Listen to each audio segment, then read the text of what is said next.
Hello YouTube friends, कैसे हो? उम्मीद होते हो आप ठीक ठाक होंगे और कैसे होंगे।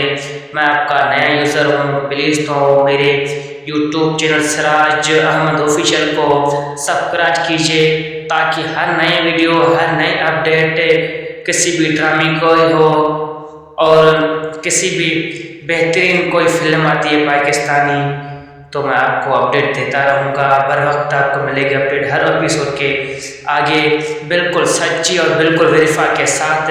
तो दोस्तों मेरे यूट्यूब चैनल को सब्सक्राइब ज़रूर कीजिए और हम आपका अपना भाई सिराज अहमद, और प्लीज़ मेरे यूट्यूब चैनल को सब्सक्राइब ज़रूर कीजिए। यार मैंने कितनी मेहनत की है आप लोगों के लिए, ठीक है?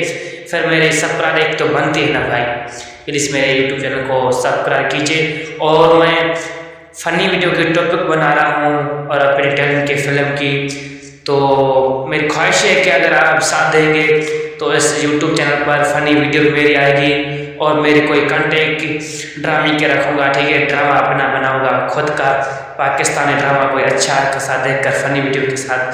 तो अगर आप मेरे सपोर्ट करेंगे इस यूट्यूब चैनल की तो ज़रूर आपको मेरे ड्रामा देखना पड़ेंगे, ठीक है? बहुत क्वालिटी के जैसे मैं वीडियो बना रहा हूँ भाई। मैंने काफ़ी यूट्यूब पर मेहनत की है लेकिन मेरे व्यूज़ और लाइक नहीं आ रहे हैं भाई। प्लीज़ मेरे यूट्यूब चैनल को फॉलो लाइक ज़रूर कीजिए और देखते रहिए हमारा YouTube channel Siraj Ahmed official. Right, subscribe कीजिए प्लीज़।